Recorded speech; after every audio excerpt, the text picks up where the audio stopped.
उनके बिना मैं अधूरा हूँ मैया।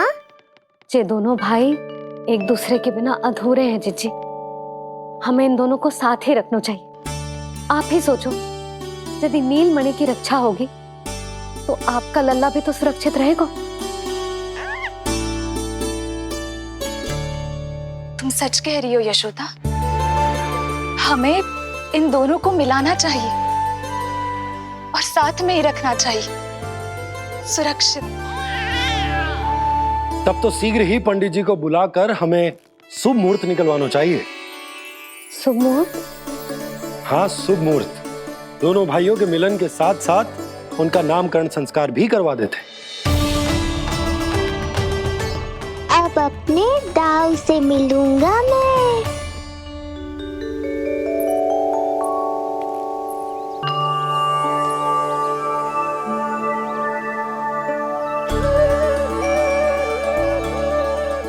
ऋषिवर की दिव्य आभा के कारण ये वातावरण कितना शुद्ध, कितना पवित्र लग रहा है ना। हाँ देवकी, इनका तेज ही ऐसा है कि इनके निकट केवल पवित्रता ही वास कर पाती है। किसी भी प्रकार की दुष्टता इनके पास जाने से पहले ही नष्ट हो जाती है।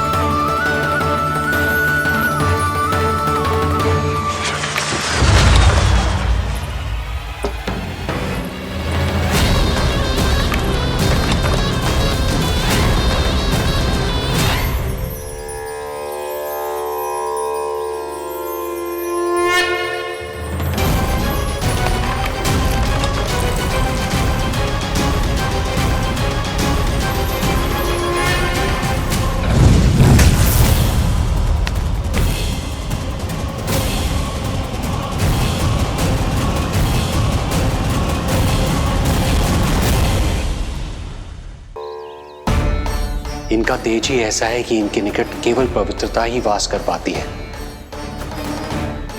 किसी भी प्रकार की दुष्टता इनके पास जाने से पहले ही नष्ट हो जाती है।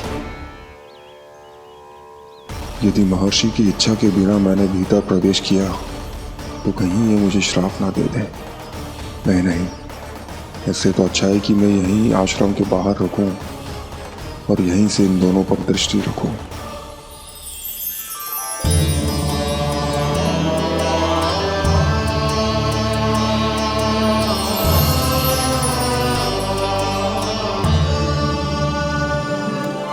आपके आने का आभास हो गया था राजन।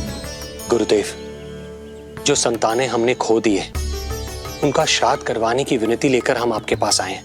आपका आना व्यर्थ नहीं जाएगा राजन, परंतु मुझे आभास हो रहा है श्राद्ध कर्म इस भेंट का एकमात्र कारण नहीं है।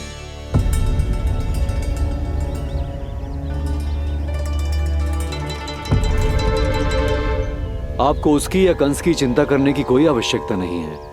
निश्चिंत होकर बताइए कि आपकी इच्छा क्या है। गुरुदेव, वर्तमान में मेरी प्रथम पत्नी रोहिणी पुत्र सहित गोकुल में निवास कर रही है। हमारे उस पुत्र का और भाभी यशोदा के पुत्र का नामकरण संस्कार करवा दीजिए। बस यही हमारा सौभाग्य होगा। मुझे कुछ सुनाई क्यों नहीं दे रहा है? देवी रोहिणी से उत्पन्न आपका पुत्र यादव कुल का राजकुमार है और यादवों का गुरु होने के नाते उसका संस्कार कराना हमारा कर्तव्य है। परंतु यशोदा पुत्र का नामकरण वो आप मुझसे क्यों करवाना चाहते हैं?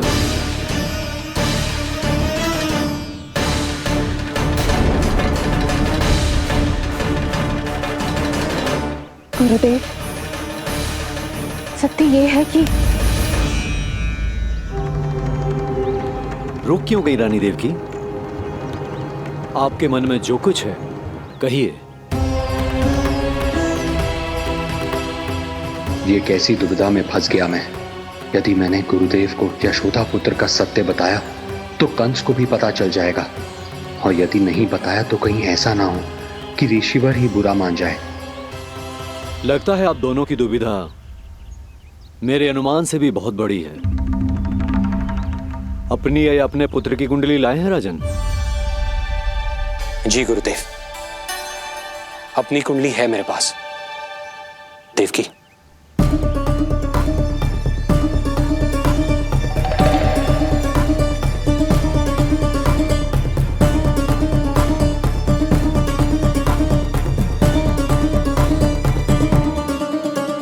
जो रहस्य आप नहीं बता पा रहे हैं राजन, वो ये कुंडली बताएगी।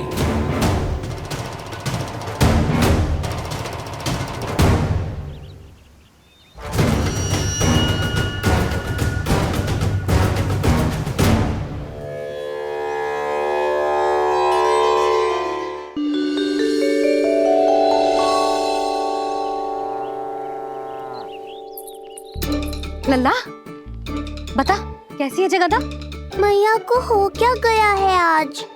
देख, सही सही बताइयो।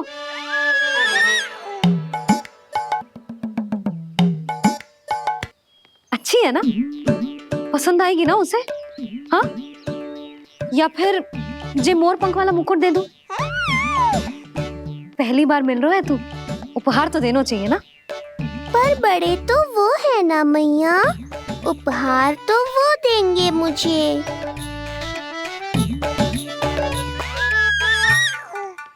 ना ना, मोर पंख वाला मुकुट तो मेरे लल्ला का है ना, जे ना दे सकते। तेरे जैसा कोई कंठक या चांदी वाला कड़ा दे दूं? हाँ? इस मिलन के लिए मुझसे अधिक उतावली तो मैया है।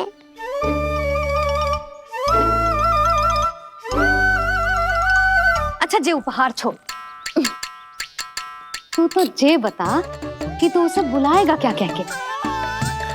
अन्य सभी के जैसे बड़े भैया या गांव वालों के जैसे दद्दा बुलाएगो, या फिर बड़े नगरों में जैसे बुलाते हैं ज्येष्ठ भ्राता बुलाएगो, या फिर प्रेम से बुलाएगो दाऊ बुलाएगो ना?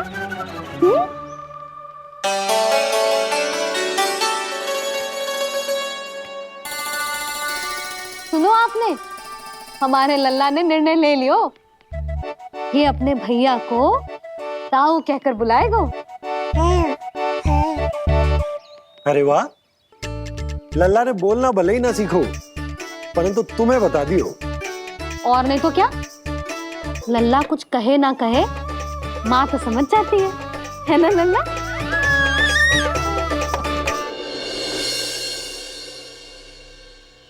और इसने दाऊ वाली बात पे हाँ भी की है। हाँ, हाँ तो सदानंद जी ने भी कर दी है। लो, मैं तो भूल ही गई। क्या कही पंडित जी ने? बता तो ना यशोदा, बाहर से आया हूँ, हाथ पैर तो धो लूं। हाँ, दे लो। अब बताओ, कब का मुहूर्त निकालो है? तनिक हाथ मुंह पोंछ लो। अब बताओ क्या कही उन्होंने?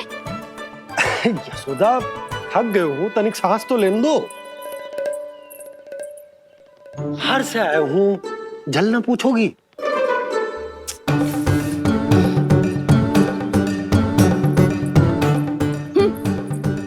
अब बता दो जी।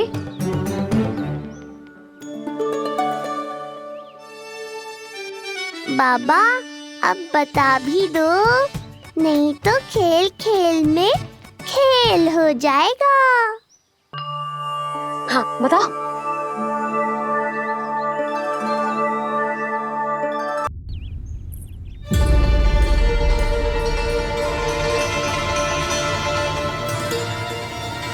हो क्या रहा है वहां? ये क्या दिया है राजकुमारी ने?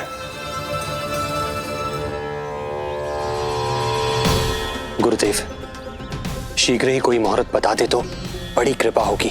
नंद महाराज, अब क्या नामकरण का मुहूर्त भी मुहूर्त निकाल के बताओगे आप? हैं? क्रोधित क्यों हो रही हो यशोदा? बताता हूँ, धैर्य धरो। हाथ मुंह धो लिया, जल पी लिया, विश्राम कर लिया, अब कितनी प्रतीक्षा करवाओगे? हैं? मैं सब समझ रही हूँ, आप जानबूझ के मुझे सताने के लिए ना बता रहे। मैया कितनी भोली है बाबा, आप क्यों सता रहे हो उन्हें? बस बस बस, इतना भावुक होने की आवश्यकता ना है।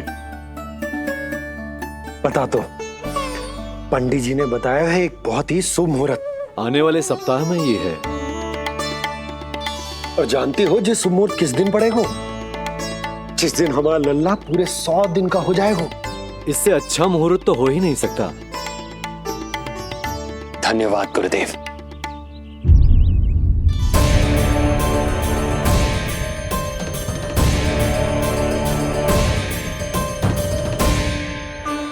क्या हुआ गुरुदेव, कुछ समस्या है क्या? जो सत्य सारे संसार को पता है और जो संकेत ये कुंडली दे रही है, दोनों में विरोधाभास है राजन।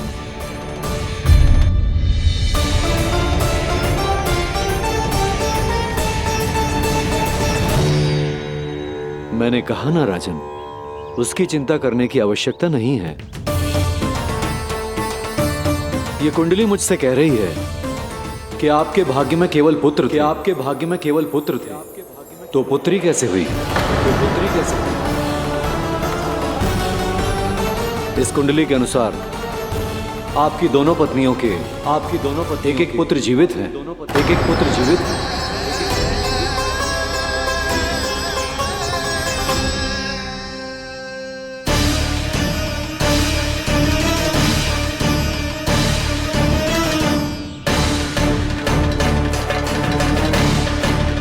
देवकी, गुरुदेव मैं कुछ कैसे? कहने की आवश्यकता नहीं है राजन, मैं जानता हूं मेरे प्रश्नों के उत्तर कहां मिलेंगे। अरे कौन से प्रश्न और कैसे उत्तर? किस बारे में बात कर रहे हैं? ये लोग जो भी बात कर रहे हैं वो मुझे सुनाई क्यों नहीं थी? सही समय की प्रतीक्षा कीजिए राजन, आपके दोनों कार्य पूर्ण होंगे।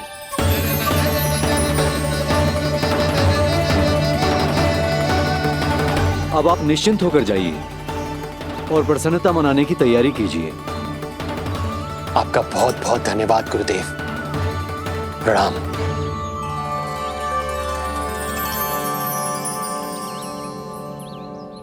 सच्ची? पहले नारायण को धन्यवाद दूं कि लल्ला को सूचना दूं? कुछ समझ में ना आ रहा। लल्ला मैं अभी आया।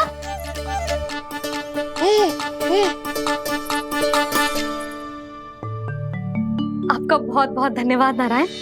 अब शीघ्र ही मेरे लल्ला और उसके दाऊ को उनके नाम मिल जाएंगे, वो नाम जिससे वे पूरे संसार में पहचाने जाएंगे। अब लल्ला को बताती हूँ।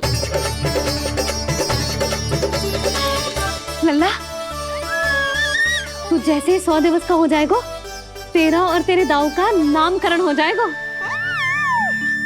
हाँ हाँ, किंतु आपने तो बताओ ही ना, हम इन दोनों को मिलवा कब सकते हैं? क्या देख रहे हो, बताओ तो। यशोदा, पंडित जी ने कही कि दोनों भाइयों को मिलवाने के लिए कोई मुहूर्त की आवश्यकता ना है, तो हम चाहें तो इन्हें आज भी मिलवा सकते हैं।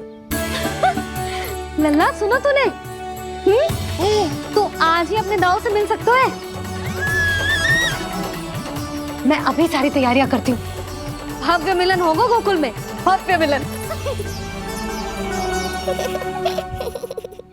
कुंडली के अनुसार इन दोनों के 8 पुत्रों में से 2 जीवित बचे हैं।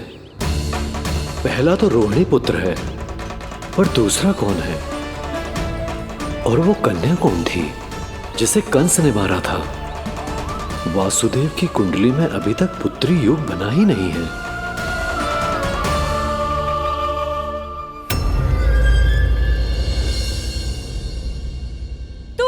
क्या मारेगा?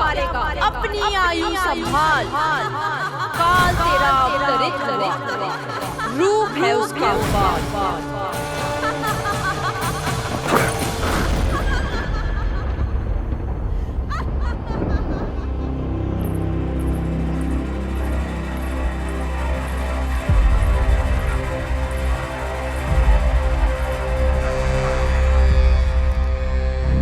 आधी रात को इस तरह से उठकर बैठे हुए हैं आप स्वामी। मैं ये तो नहीं जानती कि किस बुरे स्वप्न ने आपकी नींद छीन ली है, परंतु इतना अवश्य जानती हूँ कि जो सूचना ये गुप्तचर लेकर आया है, इसे सुनकर आप रात भर सो नहीं पाएंगे।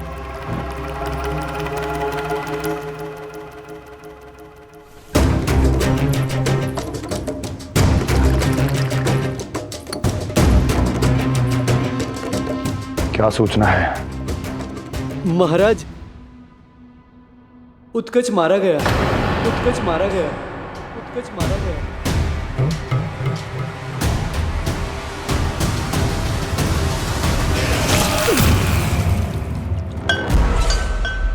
सूद बूद खो गए हो क्या अपनी? जो दिखता ही नहीं उसे मारा कैसे जा सकता है?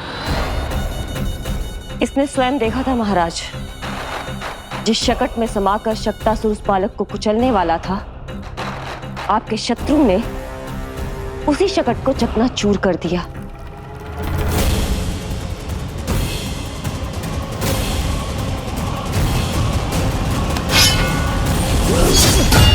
महाराज क्षमा। लगता है आपके सैनिक और तलवार दोनों की धार कुंद पड़ गई है महाराज।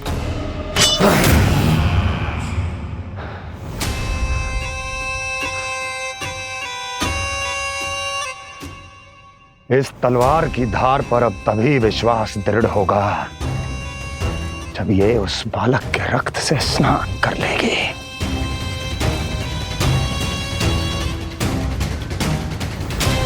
और कैसे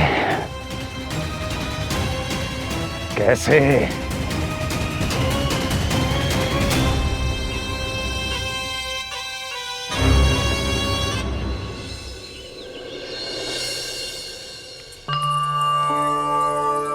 कैसी लगी तुझे दाऊ से मिलने की तैयारी?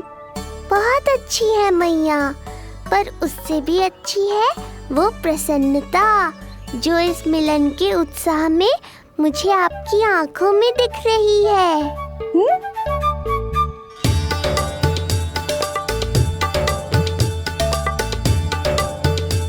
यशोदा, तुमने तो दो भाइयों के मिलन को भी त्योहार बना दिया। हाँ तो जे किसी त्योहार से कम थोड़ी ना है। जे शुभ दिन दोनों भाई के मिलन को पूरा गांव देखेगो। तो फिर अब बड़ी मैया को बुलाओ ना मैया।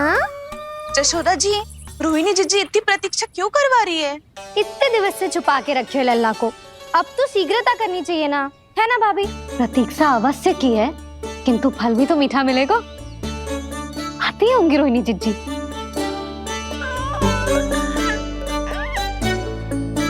जीजी, कहीं उन्होंने अपना विचार तो ना बदल दियो?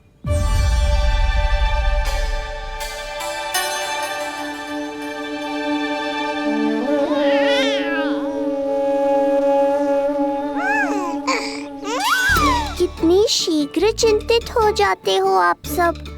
देखो आ रहे हैं वो। लाल छुपा रखने को विवश थी नियति की सताई,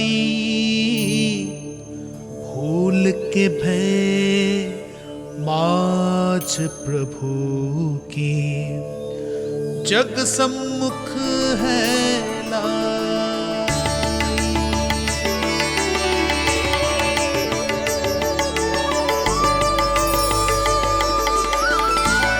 देखो तो कितनी मधुर मुस्कान है। और आंखें कैसी गंभीर और गहरी है। अरे अरे, ये तो हमारी नीलमणि की तरह सुंदर भी है। सही कह रही है तू, और कितना प्यारा भी है। और कितना बलशाली भी लग रहा है ये, है ना? तो देखो इसके। हाँ बिल्कुल, लाल लाल टमाटर की तरह। देखो तो दाऊ आए नहीं कि ये सब की सब मुझे भूल ही गई। अरे हटो सामने से, मुझे भी तो देखने दो।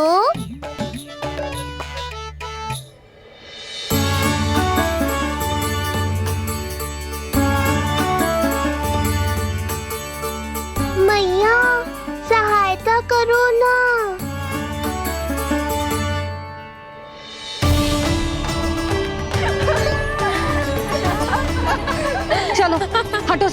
हटो हटो, हटो सामने से।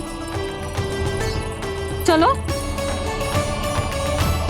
दोनों भाइयों को एक दूसरे से मिलने तो दो।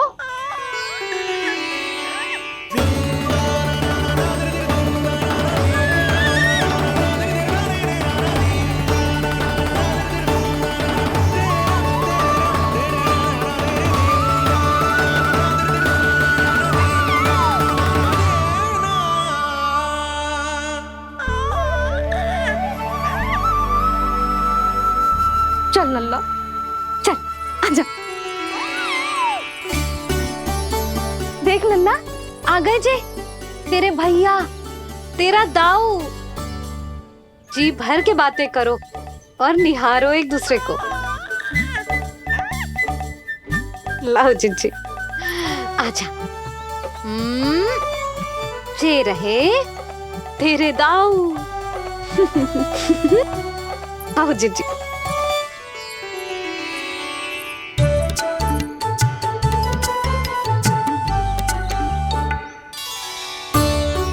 स्वागत है दाऊ।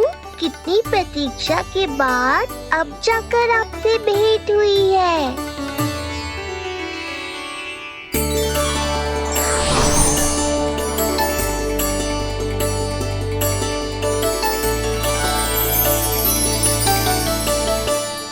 क्या हुआ दाऊ, मुझे पहचान नहीं पा रहे? कितनी देर लगाओगे दाऊ? अब तो पहचान लो, छोटा भाई हूँ आपका।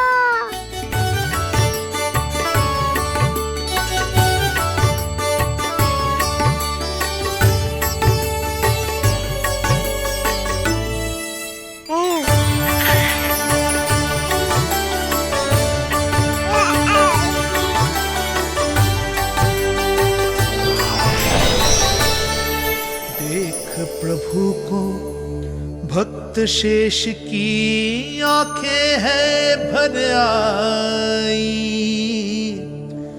भावुक हरि भी निहारे की अब मिलन की बेल आई।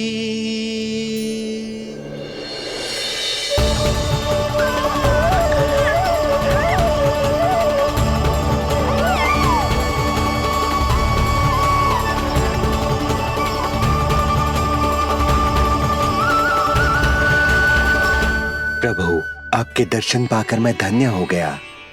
प्रभु नहीं, छोटा भाई पुकारो शेष। ये कैसे संभव है? आप नारायण हैं, मेरे प्रभु। ये जानते हुए भी मैं आपसे बड़ा कैसे बन सकता हूँ? हर दुविधा की तरह इसका भी समाधान है शेष।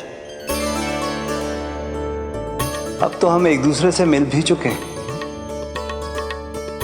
पृथ्वी पर हमारा सूत्र जुड़ चुका है, इसलिए समय के साथ तुम ये भूल जाओगे कि तुम्हारा ये भाई मेरा ही अवतार है। ये क्या कह रहे हैं प्रभु? वही जो आवश्यक है, नहीं तो तुम नीलमणि के बड़े भाई होने का कर्तव्य कैसे निभाओगे? कैसे डांटोगे मुझे? और बड़े होने के नाते मुझ पर अधिकार कैसे दिखाओगे?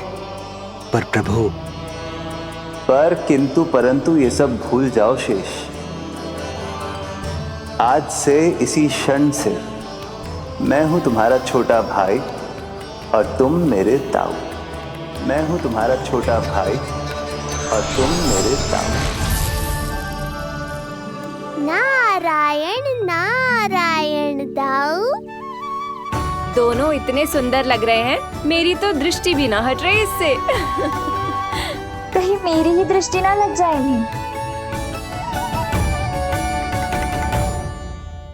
ये तो प्रतिदिन की कथा है दाऊ। हे नारायण, मेरे कानों से तो अभी से रक्त निकलने लगा। आदत डाल लो दाऊ, अब तो सहना ही पड़ेगा।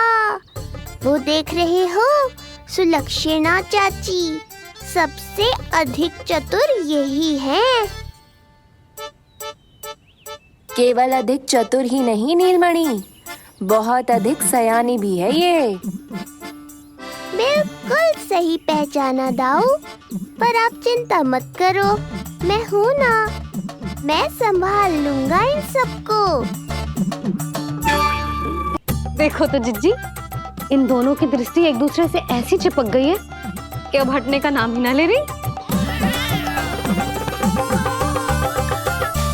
ये सूचक है उस प्रेम के बंधन का जिसमें ये दोनों भाई आज के बाद सदा के लिए बंध जाएंगे।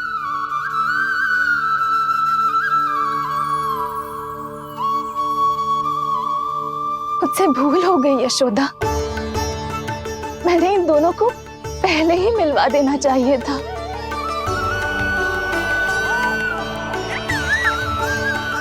मैं कहती थी ना आपसे।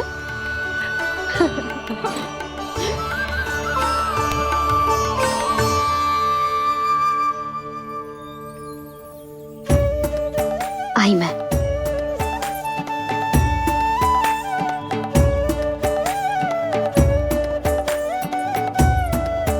क्या सोच रहे हो ऐसे खड़े खड़े? देख रहा हूं दोनों भाइयों का ये मिलन किसी त्योहार से कम थोड़ी ना। सही कहा था तुमने।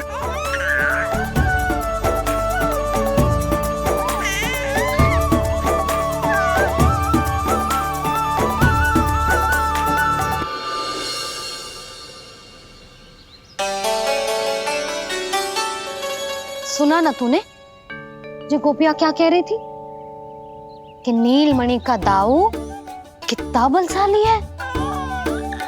इसका तो यही अर्थ हुआ ना कि नीलमणि अपने दाऊ जितना बलशाली ना है। अब समझा मैया कि आज मुझसे इतना व्यायाम क्यों करवाया जा रहा है। पर मुझे पता है मेरा नीलमणि सबसे अधिक बलशाली है। हाँ। उज्जवल ने कही थी ना, नीलमणि ने यूं उड़ा दिया था काले कौवे को मथुरा की ओर। और उज्जवल ने तो ये भी कही थी कि नीलमणि ने अपने पांव से सकट पे प्रहार भी किया था। कैसे किया था प्रहार? ऐसे किया था। लग गई मैया को। कैसे किया था? फिर से बता कैसे किया था?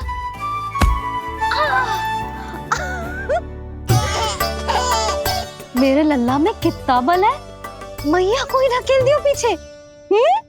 अच्छा ही है कि आप उज्जवल के कहे को गंभीरता से नहीं ले रही, नहीं तो आपका ये रूप मैं कैसे देख पाता मैया। फिर से बता कैसे मारा था? कैसे मारा था?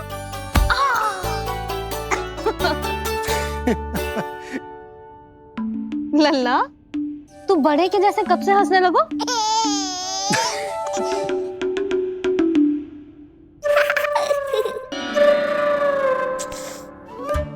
आप यहाँ क्या कर रहे हो? छुप छुप के मैया और लल्ला को खेलते हुए देखने के अतिरिक्त और कोई कार्य ना है आपके पास?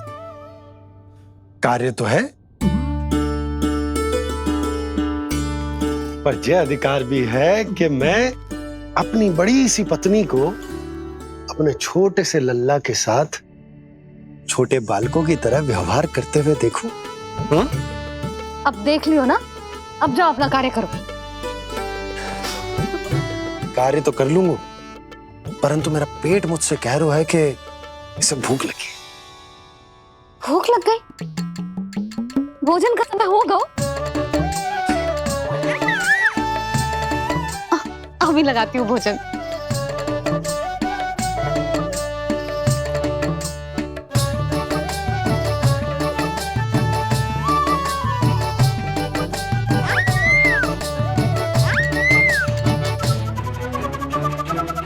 क्या हुआ लल्ला, इतना उतावला क्यों हो रहा है तू?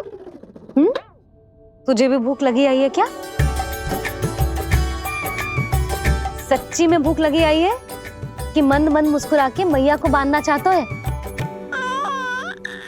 तनिक रुक जा, तेरे बाबा को भोजन परोस के यूं गई और यूं आई। मेरा अच्छा लल्ला।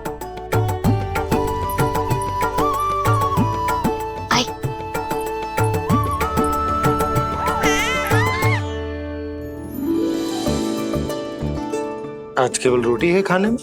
ना, दाल है ना, तरकारी भी है, दही है, लड्डू भी है। तो दाल ले आओ। अभी लाई है।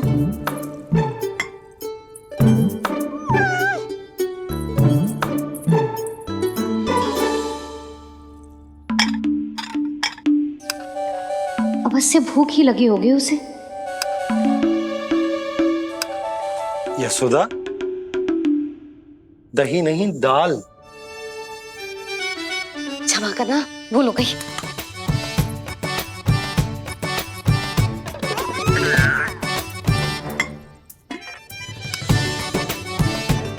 यशोदा,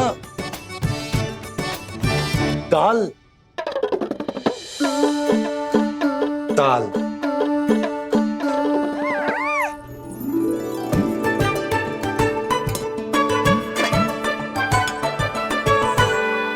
अब ऐसे क्या देख रहे हो? बोला ना भूल हो गई। सब मिला के खा लो, पेट में तो मिलना ही है। थोड़े चावल मिलेंगे? हाँ मिलेंगे, अवश्य मिलेंगे।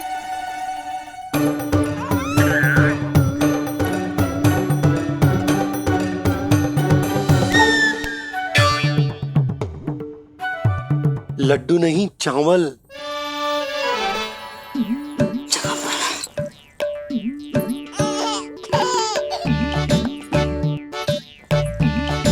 हंस क्या रहे हो जी?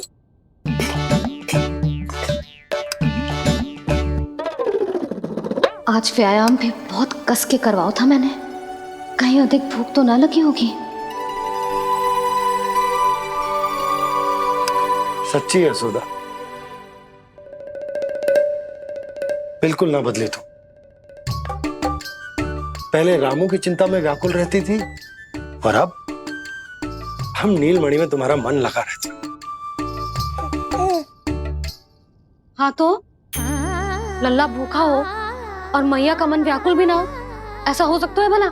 फिर तो दूध पिला दो ना उसको। जाऊं? शीघ्र जाओ। किंतु आप तो खा रहे हो ना पतिदेव। वही तो यशोदा, मैं खा रहा हूं, किंतु वो भूखो है। जाओ। ठीक है। यहाँ थी तो लल्ला की भूख के लिए चिंतित थी, अब वहां जाएगी तो पक्का मेरे भोजन के बारे में चिंता करेगी।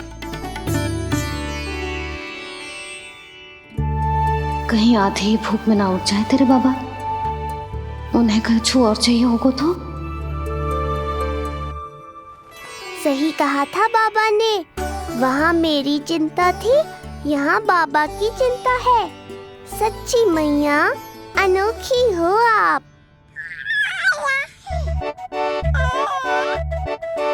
अरे इतने से पेट भर गया तेरा? ना, ये वाली मुस्कुराहट तो मत ही दिखा मुझे। इतनी शीघ्र तेरा पेट भर ही ना सकता। मैया जानती है अपने लल्ला की भूख।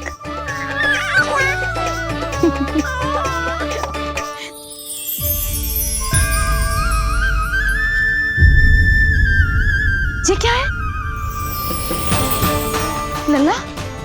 ये क्या था तेरे मुंह में? दिखा दिखा।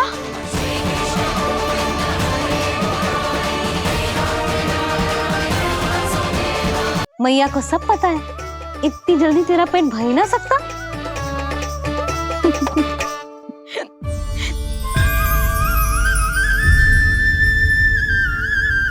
ये क्या है लल्ला?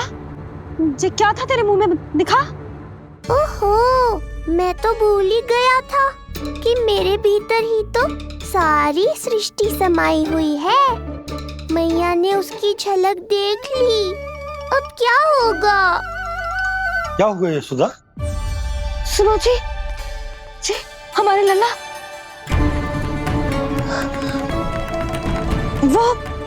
वो इसके मुंह में। क्या? भूल जाओ ना मैया, कुछ नहीं था मेरे मुंह में। लल्ला मुंह खोल के बाबा को दिखा। अरे क्या देख रही है उसके मुंह में? अवश्य ही मेरा दृष्टि भ्रम होगा, किंतु ऐसा भ्रम बताओ ना यशोदा, या फिर मुहूर्त शीघ्र ना बताने की बात का प्रतिशोध ले रही हो तुम? ना ना, ऐसी बात ना है। तो फिर बताओ ना क्या बात है? हाँ? मैंने लल्ला के मुंह में कुछ देखो। क्या देखो? अब फंस गया मैं। मैया बाबा को सब कुछ बता देंगी और राय का पहाड़ बन जाएगा। फिर कैसे संभालूंगा इन दोनों को? ऐसे लगो जैसे जैसे जैसे पूरा का पूरा ब्रह्मांड।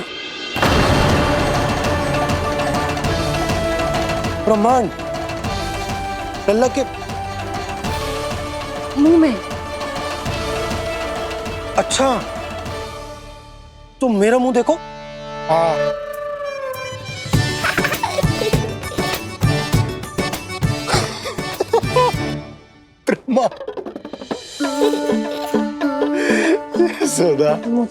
मुझे पता था आप मेरा उपहास उड़ाओगे। अरे नहीं नहीं नहीं, तुम देखो तो सही।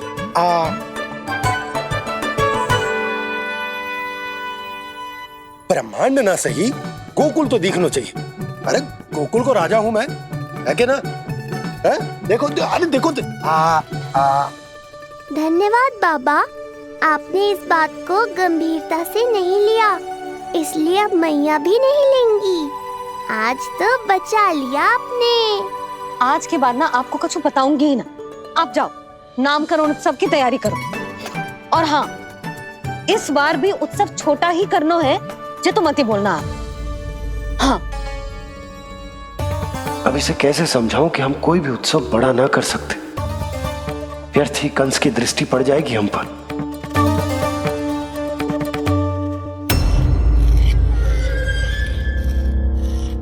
लगता है आपके सैनिक और तलवार दोनों की धार कुंद पड़ गई है महाराज।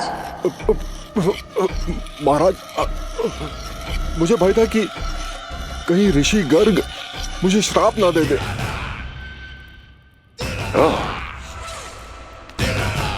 तो श्राप से भयभीत हो गए दुर्जन, किंतु कंस तो कोई श्राप नहीं देता, सीधा मृत्यु देता है। ऐसा न करे महाराज, दया करें, दया निदान।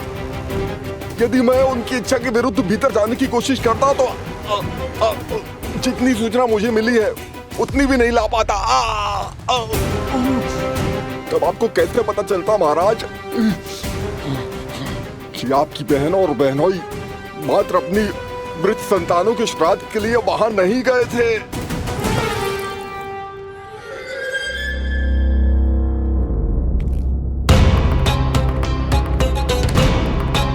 आगे बोलो। पूरी तरह तो नहीं सुन पाया महाराज, किंतु मैंने स्वयं अपने नेत्रों से देखा है महाराज। राजकुमारी देवकी ने ऋषि गर्ग के हाथ में कुछ दिया था। ये सत्य है महाराज, और ऋषि गर्ग ने उन दोनों को वचन भी दिया था। सही समय की प्रतीक्षा कीजिए राजन, आपके दोनों कार्य पूर्ण होंगे। महाराज, मैं आपका सबसे विश्वसनीय सेवक हूं। आपके हर आदेश का पालन करना मेरा अधिकार है, और मैंने अपने अधिकारों का पालन किया भी है महाराज। किंतु फिर भी यदि मेरी ओर से कोई भूल हुई हो, मुझे क्षमा करे दया निदान, मुझे क्षमा करे। इसका अर्थ है कि उत्कच सही कह रहा था। वो दोनों अवश्य ही कोई ना कोई षड्यंत्र रच रहे हैं मेरे विरुद्ध। समय आ गया है, अब मुझे किसी ऐसे की खोज करनी होगी जो उतना ही शक्तिशाली हो जितनी की मेरी ये तलवार।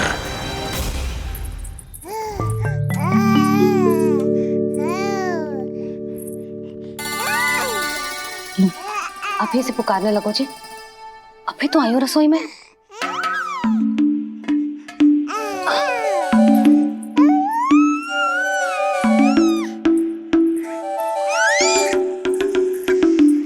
शीघ्र ही तुझे भी अपने बाबा का हाथ बटाना पड़ेगा, समझ रहे हो ना?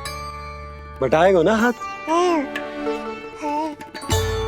अभी जे 100 दिन का भी ना हो और जे इस नन्हे से बालक को काम काज का भार सौंपने की बात करने लगे। काम का नाम सुनते ही मुख से स्वर ना निकल रहे तेरे? अभी तो बड़ा ऊ कर रहा था। बता, हाथ बटाएगो के ना? अरे बता ना।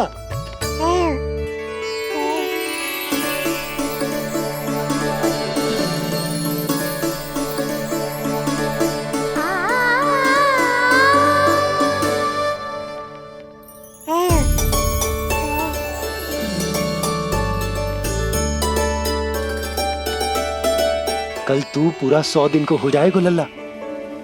पंडित जी आएंगे, तुझे नया नाम मिलेगा। देखो तो मन में तो इनके भी कितना उत्साह भरो है, बस दृष्टि में मैं ही आती हूँ। और कल तुझे वो नाम मिलेगा लल्ला जिससे पूरा संसार तुझे पहचानेगा।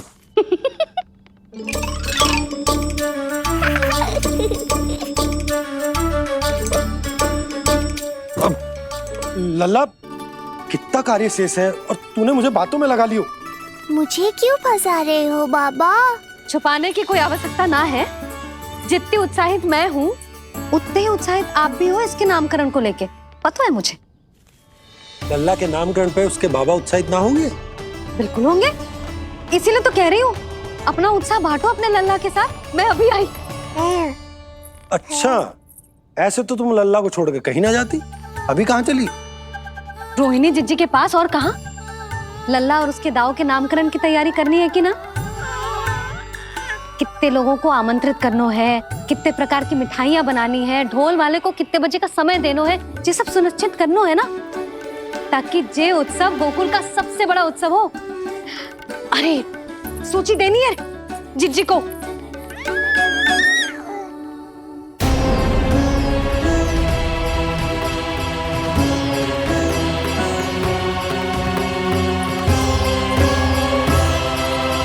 सबकी कोई आवश्यकता ना है। आवश्यकता ना है मतलब? कहना क्या चाहते हो आप? मैं ये कहना चाहता हूं कि यशोदा, सत्य तो ये है कि हमें दुख में ना अत्यधिक दुखी होना चाहिए और ना सुख में अत्यधिक उत्साहित। प्रसन्नता कितने भी क्यों ना, हमें उत्सव संयम से ही मनाना चाहिए।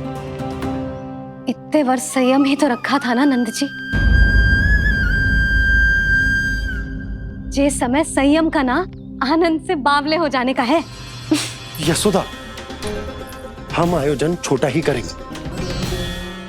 मैं कुछ सोच समझ कर ही तो कह रहा हूँ। पर क्यों? मुझे भी तो समझाओ। हर बात समझाने की ना होती यशोदा। अच्छा, पति पत्नी में भेद हो तो है? ठीक, मैं कोई भेद ना रखूं। जो भी अब तक मैंने तुम्हें ना बताया है वो सब बताऊं। ओहो, क्या कर रहे हो बाबा? कंस के बारे में कुछ बता मत देना मैया को।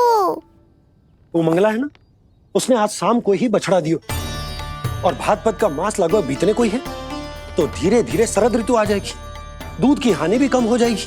हाँ? और वो सरजू है ना, उसको बैद जी ने पूरे पखवाड़े का विश्राम के लिए कहा है। क्यों? क्योंकि वो ठाट से गिर गए थे और गिरते समय उसे भीतरी चोट लग गई थी। अरे बस बस बस, ये सब मुझे क्यों बता रहे हो? इसका नामकरण से क्या संबंध? तुम्ही ने तो कही ना कि पति पत्नी के बीच में कोई भेद ना होता। तो मुझे जो भी बात पता है मैं तुम्हें बताऊंगा। कितनी समझदारी से बात बदल देते हो आप, और भोली भाली मैं आपकी बातों में आ जाती हूँ और इस सब में असली बात तो रह ही जाती है। किंतु आज बात मेरे लल्ला की है। उत्सव तो विशाल ही होगा और इस बारे में कछु और ना सुनूंगी मैं। आप लल्ला का ध्यान रखो, मैं जा रही हूँ रोहिणी जीजी के पास। यशोदा,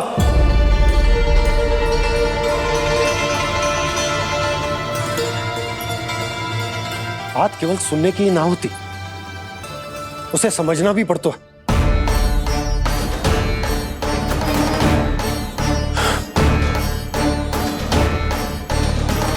विश्वास है ना मुझ पर? मैं कुछ सोच समझ कर ही कर रहा हूँ ना। उत्सव तो छोटा ही होगा।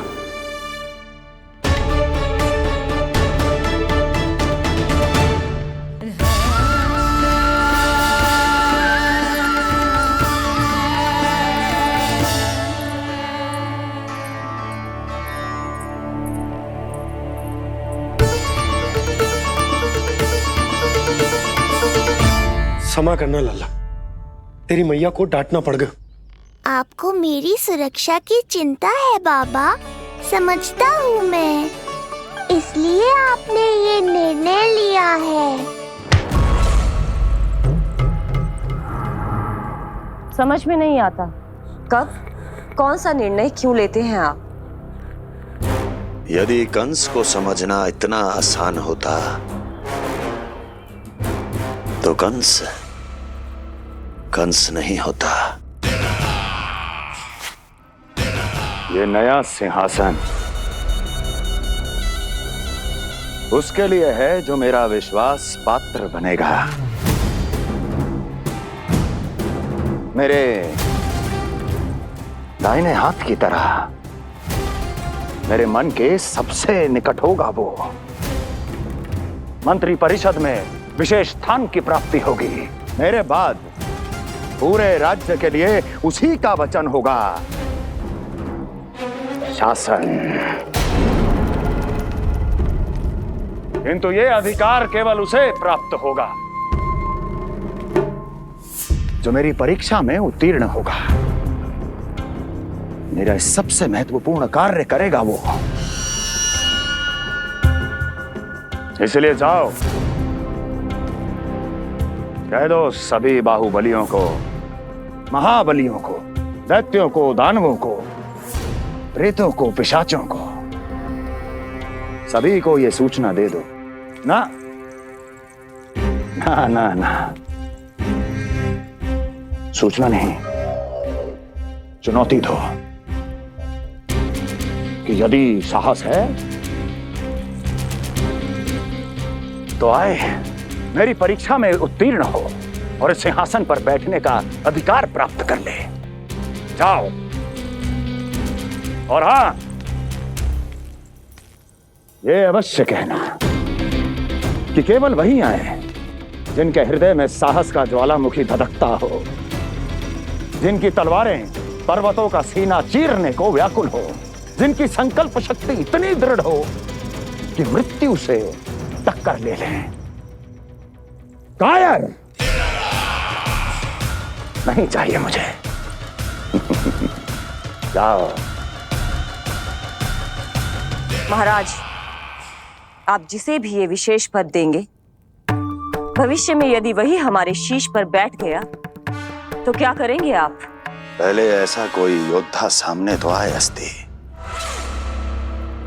जो उस विष्णु के अवतार का संहार कर सके।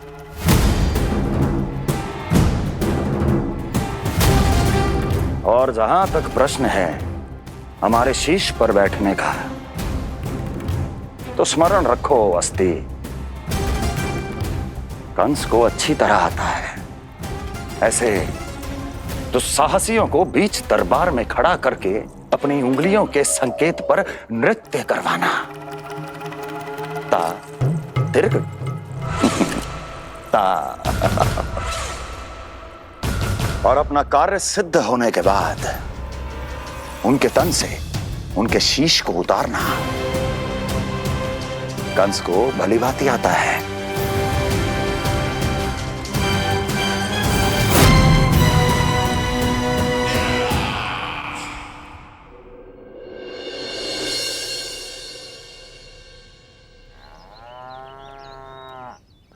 पूरे 100 दिन का होगा हुआ तो लल्ला, कम से कम 100 व्यक्ति तो आने चाहिए थे ना तेरे और तेरे दाऊ के नामकरण में। हाँ, अब तुम मुस्कुरा क्या रहो है?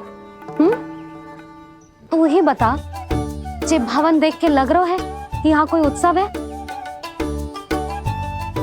बिना अतिथियों के कैसा उत्सव और कैसा आनंद, तू ही बता। पर मैं करूं भी तो क्या? पता है लल्ला, मुझे तो लग रहा है तेरे बाबा ना कंजूस होगा है। नहीं तो भला और क्या समस्या हो सकती है उन्हें बड़े आयोजन से?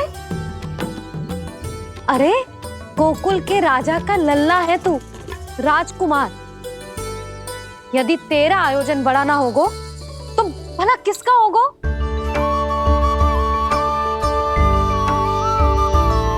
मेरी ही भूल है, मैं भोली हूं, इसीलिए व्यर्थ में तेरे बाबा की बातों में आ गई। मैं भोली हूं ना, व्यर्थ में उनका कहा मान गई। किंतु अब ना मैं कोई मांग रखूंगी, ना मैं उनसे बात करूंगी। और कहे देती हूँ लल्ला, सावधान जो इस बार तू बीच में आया तो। हाँ नहीं तो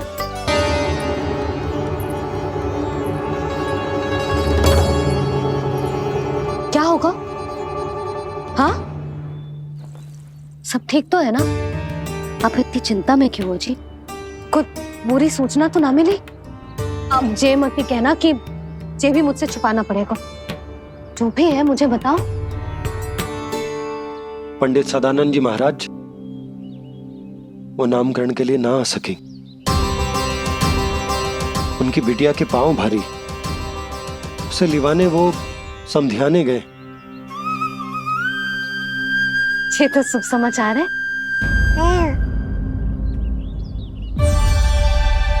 किंतु मेरे लल्ला का नामकरण अब वो सही मुहूर्त पे कैसे होगा? वही तो समझ ना आ रहा। ऐसे मन छोटा करने की आवश्यकता नहीं है मैया बाबा। आप दोनों तो स्वागत की तैयारी करो, आ रहे हैं वो।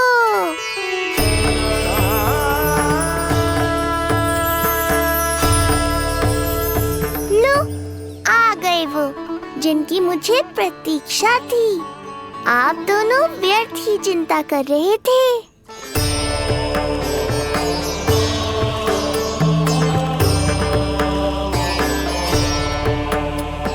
अब कौन करेगा मेरे लल्ला का नामकरण?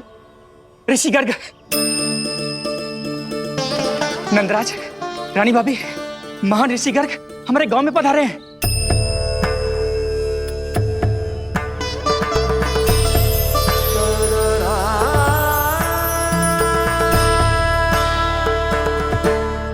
ऋषि गर्ग गोकुल में?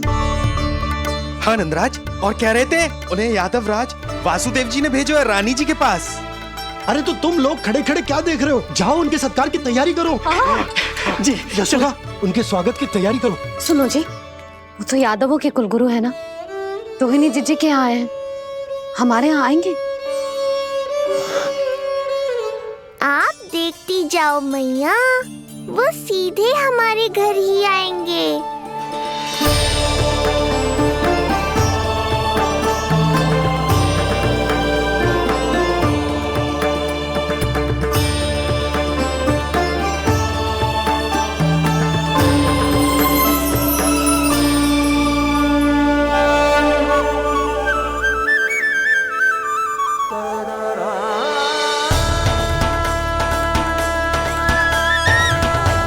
ये क्या हो रहा है मुझे? मैं उस भवन की ओर क्यों बढ़ा जा रहा हूँ? क्योंकि आपके यहाँ आने से ही मेरी मैया बाबा की चिंता समाप्त होगी ऋषिवर। ये बात तो मैं न जानता, परंतु मुझे जाकर उनको स्वागत करना चाहिए।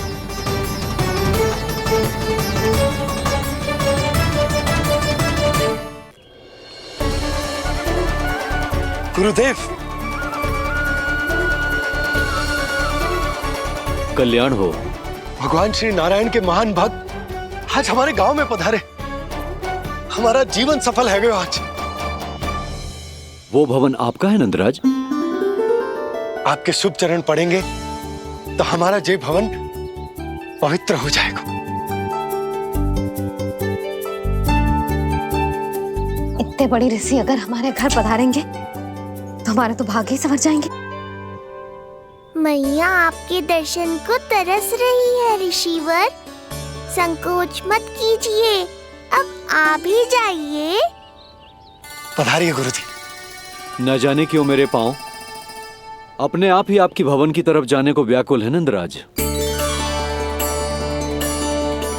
पधारिए गुरुदेव, आइए।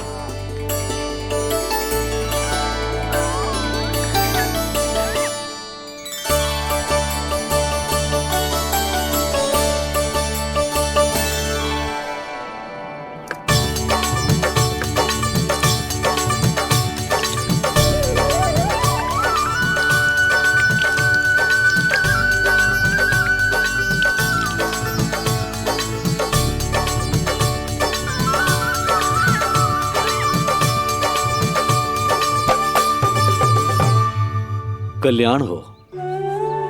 पधारिए।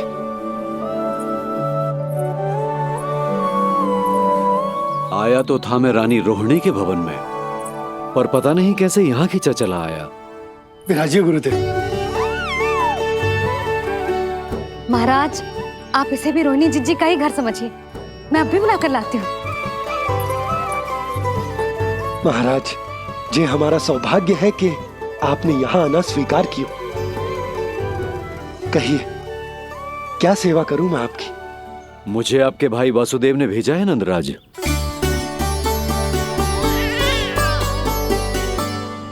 प्रणाम गुरुदेव। स्वामी जी ने आपसे इतनी दूर आने का आग्रह किया है, अवश्य ही कोई बड़ा कारण होगा। कारण तो है, आपके पुत्र का नामकरण करने आया हूं मैं यहाँ।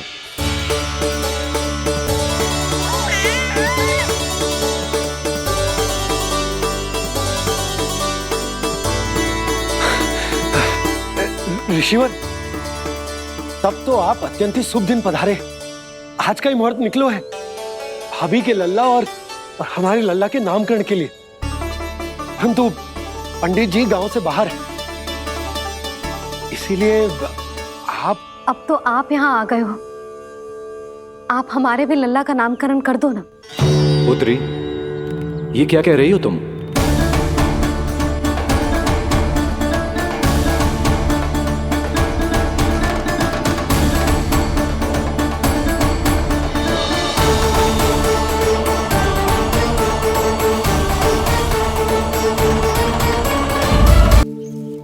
आप हमारे भी लल्ला का नामकरण कर दो ना। पुत्री, ये क्या कह रही हो तुम? विनती कर रही हूँ, और मेरी जे आग्रह अस्वीकार मत ही करो। आप दोनों भाइयों का नामकरण एक साथ हो जाएगा।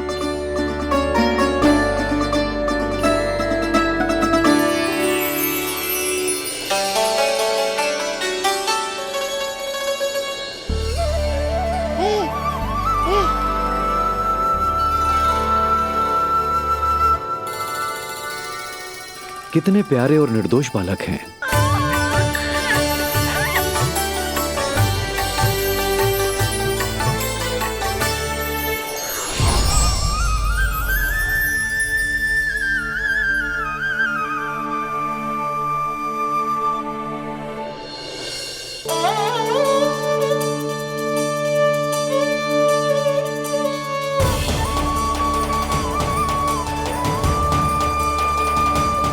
इन दोनों को देखकर गुरुदेव की आंखों में आंसू क्यों आ गए?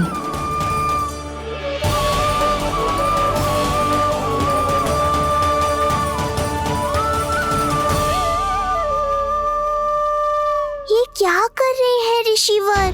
संभालिए अपने आप को, नहीं तो मेरा रहस्य खुल जाएगा आज। अरे ऋषिवर, हाथ मत जोड़िए। इससे पहले कि गड़बड़ हो जाए, अपनी नमस्कार मुद्रा को आशीर्वाद मुद्रा में बदल दीजिए। बात को समझिए। मैंने ये अवतार मैया और लल्ला के अद्भुत संबंध का अनुभव करने के लिए लिया है, पर आपकी भावुकता के कारण यदि मैया को मेरा सत्य पता चल गया तो ये संबंध ही बदल जाएगा।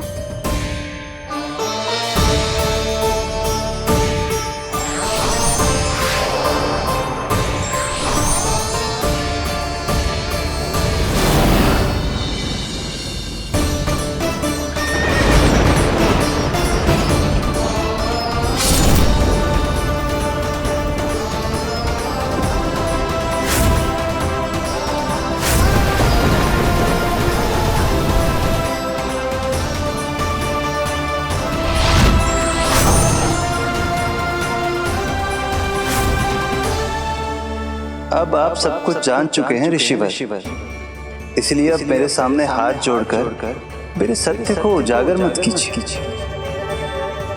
अपने शिष्य वसुदेव के पुत्र के रूप में मुझे आशीर्वाद दीजिए।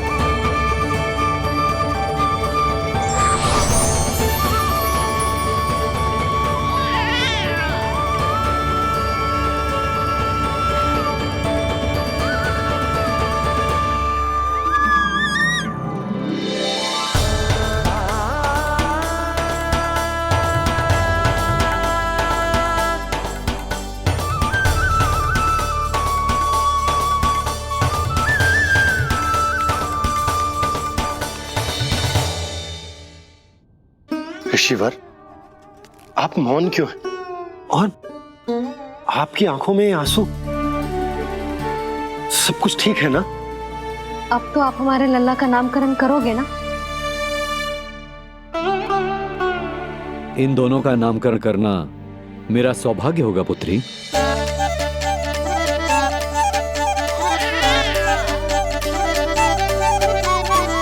परंतु ये गोपनीय रूप से करना होगा।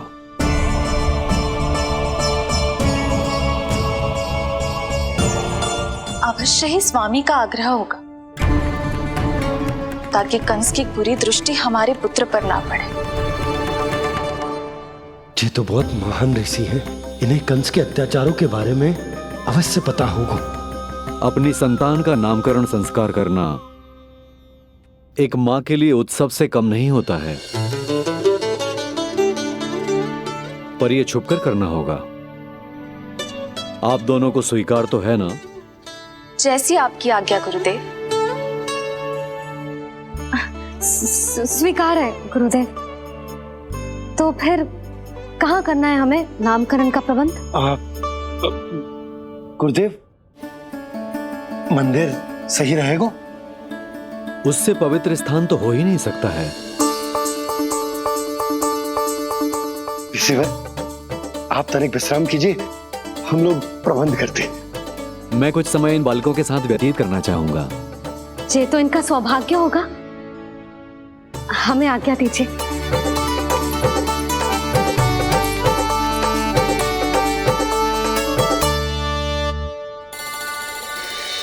प्रभु, स्वयं भगवान होकर भी आपको बंदी गृह में जन्म लेना पड़ा। अब अपनी मां को छोड़कर दूसरी मां के यहां पलना पड़ रहा है। जब से गोकुल आए हैं, छुप छुप कर रहना पड़ रहा है।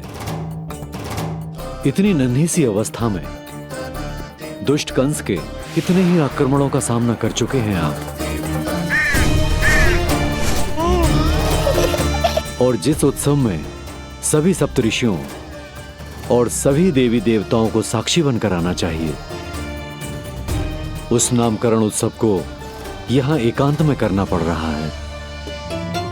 क्यों प्रभु, इतने कष्टों को सहकर ये अवतार क्यों लिया है आपने? दुष्टों का नाश करने के लिए, धर्म की स्थापना करने के लिए, और सबसे अधिक मैया की ममता का अनुभव करने के लिए। पर इसके लिए इतने कष्ट? मानव जीवन लिया है तो कष्ट तो उठाने ही पड़ेंगे ऋषिवर। मानव जीवन की आंच जला रही है, फिर भी आप मुस्कुरा रहे हैं प्रभु। ये कैसा अनोखा अवतार है? आंच में जलकर भी यदि मैं नहीं मुस्कुराऊंगा तो अपने भक्तों को क्या शिक्षा दूंगा मैं? आज एक कंस का प्रकोप है, भविष्य में सहस्रों कंस होंगे, और आने वाले युगों में होंगे अनगिनत कंस। उस समय मेरे भक्तों को पता होना चाहिए कि अपने कष्टों को कैसे सहना है और धर्म के पथ पर अडिग कैसे रहना है।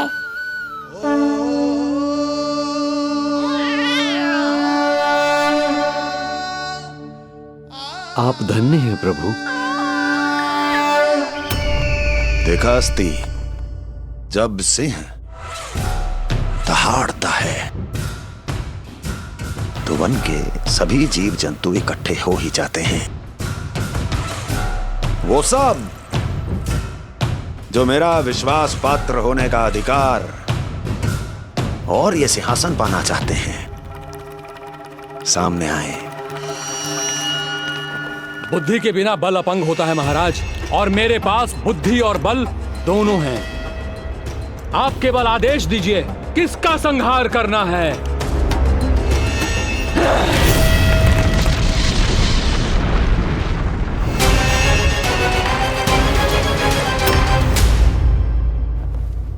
सारी तैयारी हो गई।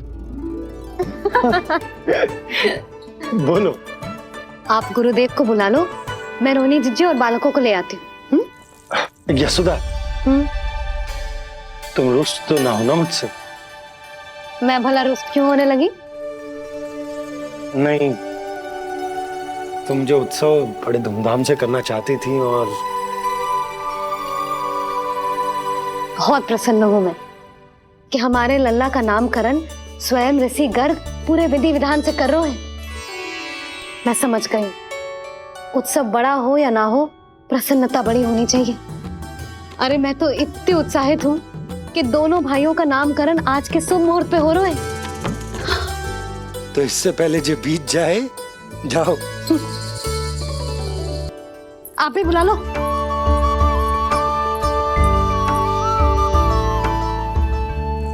यहाँ सब के सब एक से बढ़कर एक है, तो फिर अपने कार्य के लिए किसका चुनाव सबसे पहले करूं?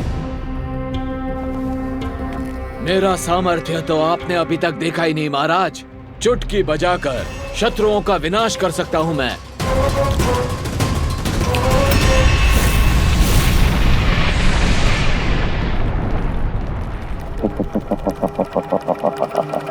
वाह! किंतु आपने तो बताया ही नहीं कि करना क्या है। वध करना है, एक नवजात बालक का वध।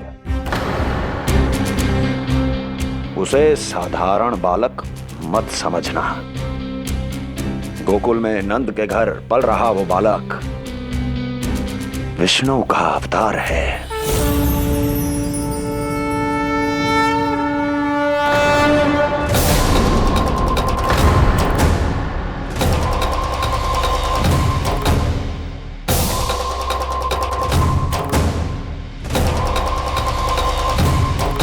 क्या हुआ? इतना सन्नाटा क्यों छा गया? क्षमा कीजिए महाराज, पर मैं नन्हे बालकों के साथ हिंसा नहीं करता। विष्णु अवतार बड़ा छलिया है महाराज, मैं उसका मुख भी नहीं देखना चाहता।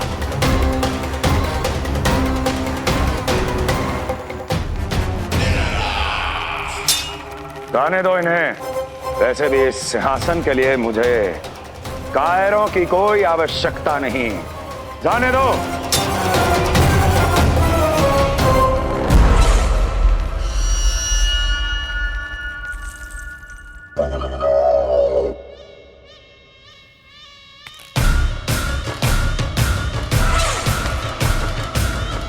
दुर्जन, क्या कहा था मैंने कहा था केवल वही आए जिनके हृदय में साहस का ज्वालामुखी धधकता हो, जिनकी तलवारें पर्वतों का सीना चीरने के लिए व्याकुल हो, जिनकी संकल्प शक्ति इतनी दृढ़ हो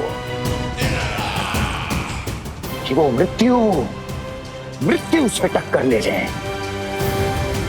वही होगा इस सिंहासन का असली अधिकारी। महाराज,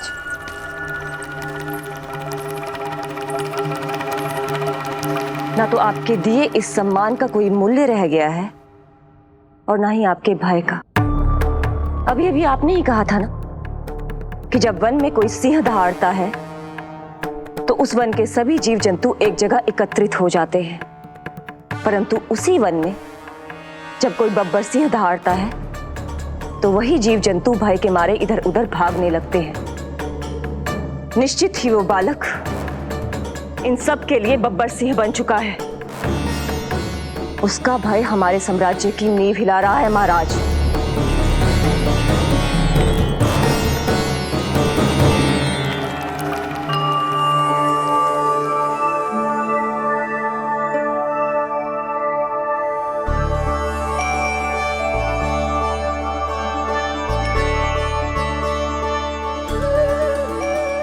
हे नारायण, मेरा मार्गदर्शन कीजिए।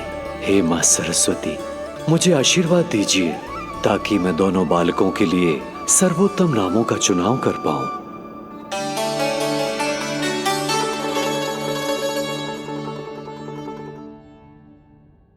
आपके पुत्र को बड़े भाई के कर्तव्य का निर्वाह करना है और इस दायित्व को प्रभु श्री राम से अच्छा किसने निभाया है। जैसा अटूट संबंध उनका अपने भाइयों के साथ था, मैं श्री नारायण से प्रार्थना करता हूं कि वैसा ही प्रेमपूर्ण संबंध इसका भी अपने छोटे भाई के साथ हो।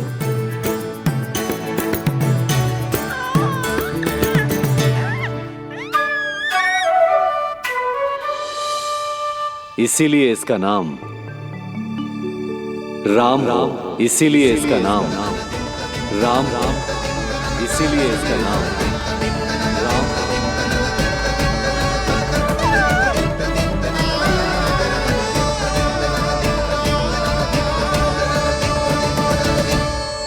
बड़े भाई में आदर्श, न्याय संकल्प बल के साथ साथ शारीरिक बल भी होना चाहिए। मैं देख पा रहा हूं ये बालक इन सब बलों के लिए जाना जाएगा। इसलिए जो नाम इसके व्यक्तित्व के लिए सबसे उचित है वो है बलराम। बलराम, बलराम।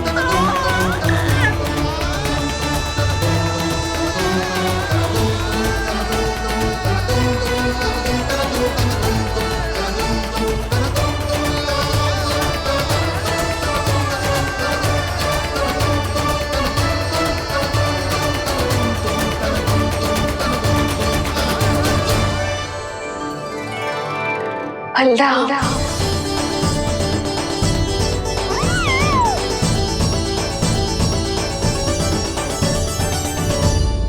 तो फिर उसका नाम बल बल राम रखना।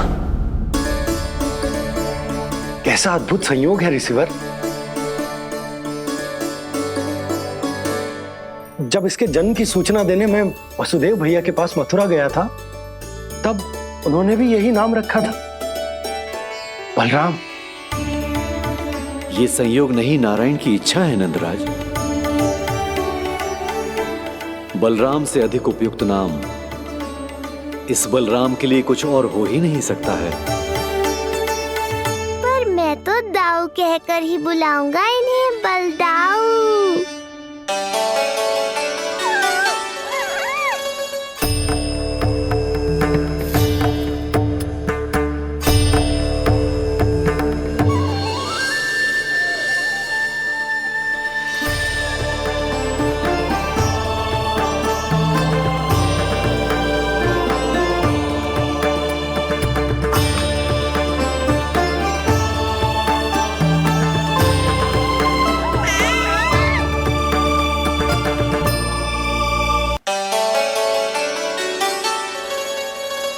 सुना पुत्र, आज से तुम्हारा नाम होगा बलराम। बलराम, बलराम।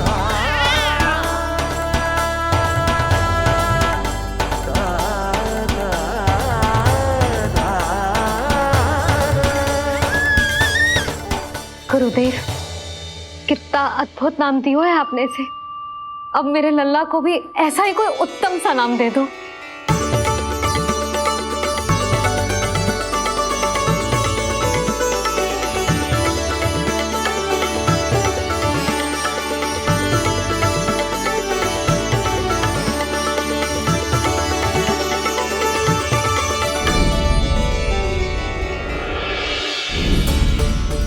ये कठिन दायित्व आपने ही मुझे सौंपा है प्रभु, इसे निभाने की क्षमता भी आप ही दीजिए।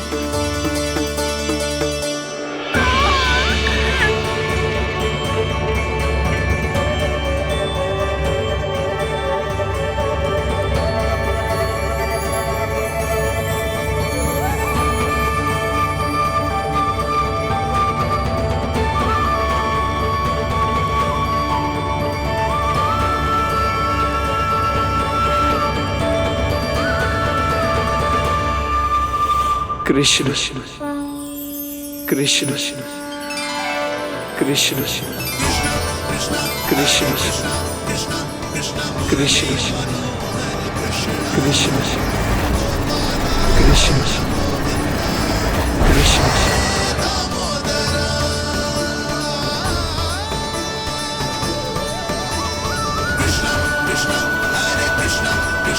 कृष्ण मुरली मनोहर कृष्ण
कृष्ण कोई साधारण शब्द नहीं है। ये अनेक विशेषताओं से भरा हुआ है। क बना है कमलकांत से, अर्थात वो जो श्रीपति विष्णु जैसा हो।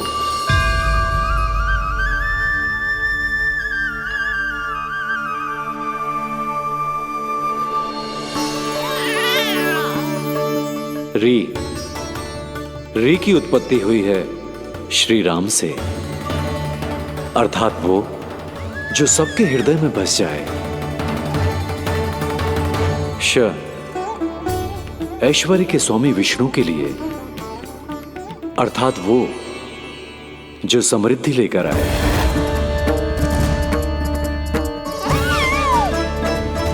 और ना है नरसिंह के लिए, अर्थात वो जो रक्षा करे। और अंत में आकार की मात्रा सूचक है अग्निदेव का, अर्थात वो जो स्वयं तप कर सबको पवित्र कर दे।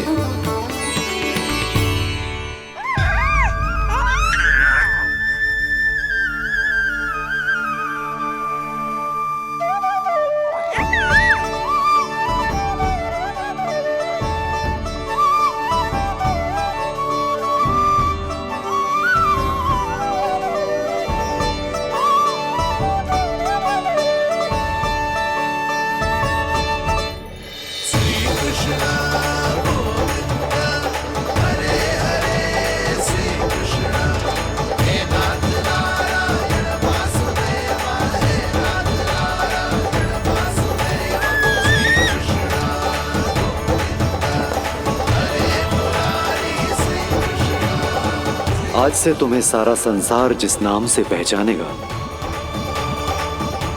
वो नाम है कृष्ण। वो नाम है कृष्ण। वो नाम है कृष्ण। वो नाम है कृष्ण। कृष्ण कृष्ण कृष्ण कृष्ण कृष्ण कृष्ण कृष्ण कृष्ण कृष्ण कृष्ण कृष्ण कृष्ण कृष्ण।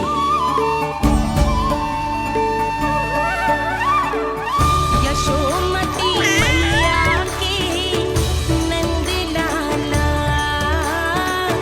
यशोमती मैया की नंद लाला। असुरी कार्य करने वालों के लिए कृष्ण नाम का अर्थ एक और भी होगा। वो घनी अंधेरी रात जिसमें इसने जन्म लिया। पर इससे जो प्रेम करते हैं उन सभी के लिए कृष्ण नाम का अर्थ होगा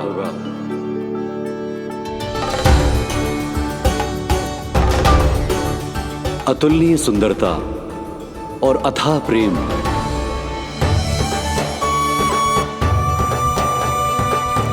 इन दोनों विशेषताओं का साक्षात स्वरूप होगा ये कृष्ण। कृष्ण कृष्ण